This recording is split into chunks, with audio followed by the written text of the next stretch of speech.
Un punto de inflexión en el sector revistas en España fue cuando el grupo francés Hachette Filipacchi aterrizó en España con el objetivo de liderar ese sector. Fundado por el periodista señor Daniel Filipacchi, con el señor Lagardère como principal accionista, su timonel era el señor Gérald de Roquemaurel, alias Napoleón, considerado el hombre más poderoso del sector revistas en Europa y quizá en parte de América también. Como le había pasado antes al alemán G+J, Hachette no podía ser titular de ninguna revista en España mientras España no entrara en la Unión Europea, con lo cual intervino a través de socios. Sus socios fueron los españoles don Joaquín Bordiú y don Esteban Molina, exdirectivos de Televisión Española y miembros del Opus Dei. Con estos crearon la revista Futuro Empresarial, que se presenta como la primera revista de Hachette en España. Y con estos socios crean una sociedad que, además de ser titular de esa revista Futuro Empresarial, consigue comprar la revista Teleprograma, TP, la histórica revista de televisión de la cual los señores Bordiú y Molina ya habían sido directivos cuando pertenecía a Moby Records. En una primera etapa, los señores de Hachette siguieron dejando al frente de TP al señor don Francisco Yagüe, que llevaba dirigiendo la revista desde 1967. Su segundo objetivo fue traer a España el periodismo de moda, la revista El, y pusieron al frente a la periodista doña Elvira Aguilar, también del Opus Dei. Recordemos que ya había habido intentos de traer a España revistas de moda en los 70 que habían fracasado. Este era el segundo intento y la competencia recogió el guante, porque a la vez que los franceses de Hachette traían a España la revista El, el grupo G+J, alemán, trae a España la revista Mía, y de hecho las directoras de Mía y de El aceptan posar echándose un pulso, una forma deportiva de entender aquella competencia. ¿Se considera usted en parte padre también del proyecto de Mía? Obviamente, yo la preparé, la hice e incluso inventé el nombre. Defendí el nombre de Mía diciendo que en el Cervantes, en el Quijote, dice que las primeras palabras de un niño son mamá y papá y la segunda mío y mía. ¿Y no tiene miedo que Mía pudiera competir con una revista del mismo grupo como era Dunia?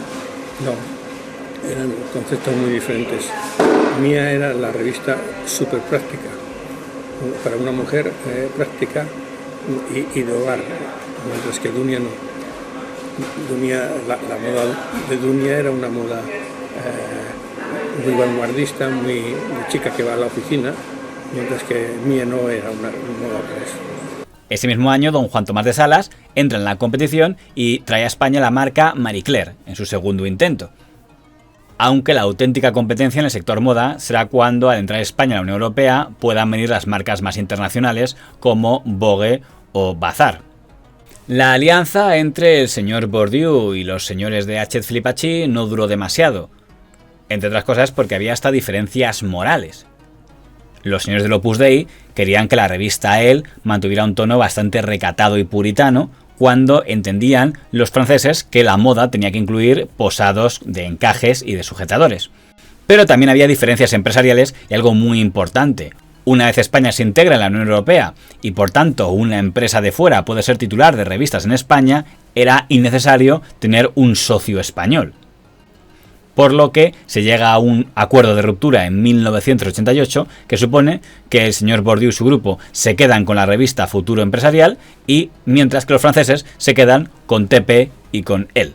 En ese momento, el señor Gérald de Roquemaurel decide reconfigurar la cúpula de Hachette en España y crea un sistema curioso y poco habitual que es un liderazgo bicéfalo.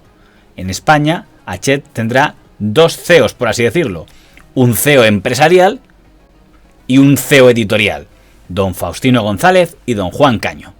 Uno encargado de los nombramientos y de los contenidos y otro encargado de los gastos. Hasta con oficinas diferentes. Un equilibrio de jefes con los que tendrían que negociar todos los directores de revistas de Hachette.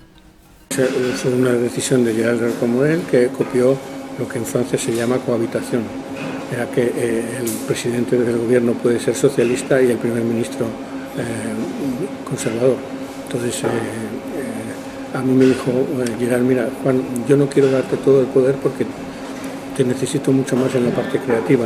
Voy a poner al lado tuyo a una persona para llevar las cuentas y tú llevas la parte editorial. Había una división entre Iglesia y Estado. Estaba Santa Engracia y Herrera Oria. Santa Engracia estaba Administración y Publicidad y en Herrera Oria estábamos los periodistas. Fausto estaba en Santa Engracia 23, Juan Caño era un peso pesado desde su parcela editorial y Fausto era el que manejaba las perras.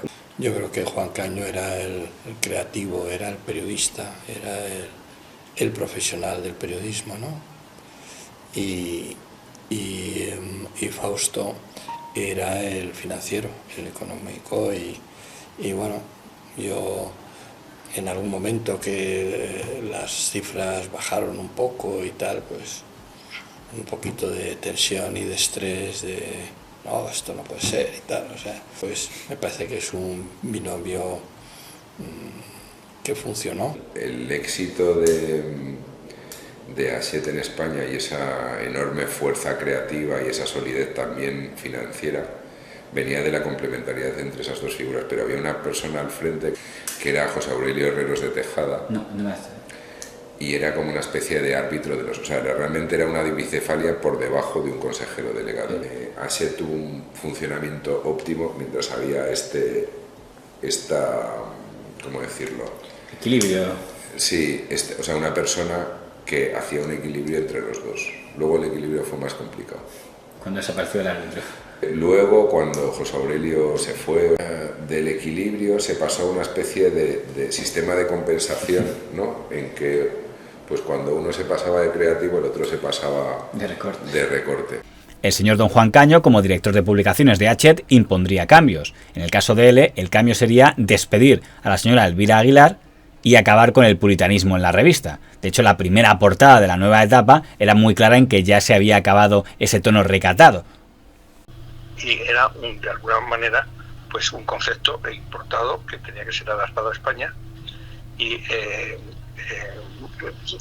eso se le impuso a Bourdieu, que no le interesaba mucho, y empezaron las negociaciones para la venta de toda la participación de Bourdieu en la empresa, que incluía la parte de teleprograma y el comienzo de LEL, que el concepto de LEL era muy moderno para la España de entonces. Elvira Aguilar estaba vinculada en la forma que el Opus pretendía llevar la revista a él, en la que, por ejemplo, no aceptaban que salieran bikinis o cosas así. Entonces necesitábamos una persona muy moderna, y Elvira Aguilar que era esposa de él, que era presidente de la OJD en España. A esa persona entro yo y una de las primeras cosas que tengo que hacer es cambiar a la directora, y entonces yo soy el responsable de su cese. Nombro a continuación a Mara Malibrán, creo que fue la siguiente directora. Y con ella pues se hace el relanzamiento de LEL, que fue es una revista de gran éxito internacional y que en España siempre ha sido de gran éxito. En el caso de la revista TP, el señor Caño también decidió despedir al director, don Francisco Yagüe, que era prácticamente director desde casi la fundación de la revista. El motivo, porque el señor Yagüe se negaba a utilizar ordenador y quería seguir usando su máquina. En octubre del año 88, en la última que sale fue el nombre de Francisco Yagüe, únicamente en el staff solo figura un nombre, el de don Francisco Yagüe, no figura ningún otro. Cambio, en el primero en el que hay cambio, aparece usted como director, don Alonso Ibarrola como subdirector y don Óscar Weinsberg como jefe de redacción, por lo cual ya aparece una lista de nombres. Pero todos ellos trabajaban antes, lo que pasa es que no figuraban en el staff. Eso era porque Ángel Yagüe quería mantener el poder absoluto y sin... De que él se oponía a que se informatizara la redacción. Sí. Pero en aquel momento los periódicos ya tenían que estar informatizándose, no creo que fueran solo las revistas. Ya, por eso él trabajaba en el periódico de informaciones por la tarde. Era cronista deportivo, especialista en boxeo.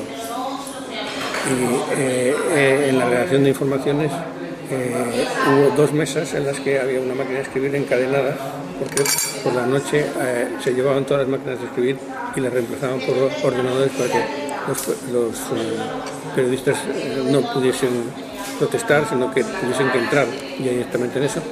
Que había los que se negaban y el capitán de los que se negaba era Yagüe. Y entiendo que fue eso lo que motivó el desacuerdo. Obviamente porque él no quería que entrasen los ordenadores en la revista TP, y la revista TP fundamental que fuese hecha con ordenadores. Además, el señor Caño inició una política de crear nuevas publicaciones prácticamente por año. Una de las primeras fue la revista Crecer Feliz, una revista dedicada a padres primerizos para competir con la revista Ser Padres de G+J. Al frente de Crecer Feliz, el señor Caño puso a una antigua colaboradora, doña Margie Igoa. Ser Padres era una revista que estaba dirigida a todos los padres con hijos entre 0 y 10 años. Pero Crecer era una revista que iba más específicamente dirigida a los primeros padres, o sea, a los padres primerizos y con niños muy pequeños. En Francia había funcionado muy bien una revista dirigida a adolescentes, Jeune Jolie, joven y bonita. El señor Don Juan Caño y el señor Roque Maurel decidieron traer un modelo similar a España, pero lo llamaron Ragazza, y pusieron al frente de esta revista a la periodista doña Susana Martínez Vidal. Nada.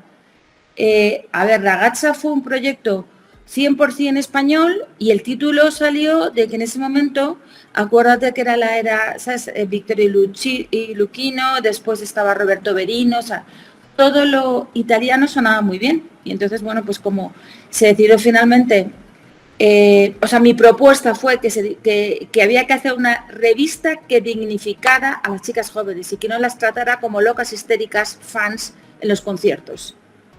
Es decir, como una hermana pequeña de una revista de moda, de Leel o de la que fuera. En este caso de Leel, que estaba dentro del grupo. Pero no es que quisiera ser la hermana pequeña de él concretamente, extrayendo la esencia, sino que quería ser la hermana pequeña de todas aquellas lectoras que después accedían a las revistas de moda, digamos, ya cabeceras internacionales con mayúscula. ¿De acuerdo? Entonces, eso no existía. Jeune Jolie era otra cosa completamente diferente, un poquito más, pues más francesa, más cursi. O sea, no tuvo nada que ver con el desarrollo de Ragazza. Ragazza, la directora supo entender las necesidades de las adolescentes en aquella época. Los jefes y las jefas trataban de la editorial cubriese todos los sectores. El objetivo de Hachette era cubrir todos los ciclos de vida. Cuando son adolescentes compran Ragazza, cuando se hacen más mayores pero son jóvenes compran él, y cuando son ya madres compran Crecer Feliz. En esta busca de franjas tuvieron un gran tropezón con el intento de hacer una revista para ancianos. La revista en Francia tenía Notre Dame, en España quisieron crear Todos a Vivir y no funcionó porque ningún núcleo de lectores quería identificarse como lector de la tercera edad. Dicen, esto es un fenómeno en Francia, es una revista para gente jubilada. Y yo te cuento una anécdota de Todos a Vivir. Cuando sale el primer número de Todos a Vivir, yo estaba en el departamento de marketing y se lo llevó al abuelo de mi novia por entonces, que tenía como 80 años y tal. Y le digo, mira esta revista, a ver qué te parece. Y al cabo de 2 días voy y me pregunto, bueno, ¿qué te ha parecido la revista? Y dice, es una revista para viejos, no me interesa nada. Y eso creo que explica el fracaso. ¿Sabes? Es decir, la gente vieja en España no quería sentirse tratado como gente vieja. La historia de los editores es publicaciones que funcionan y publicaciones que no funcionan.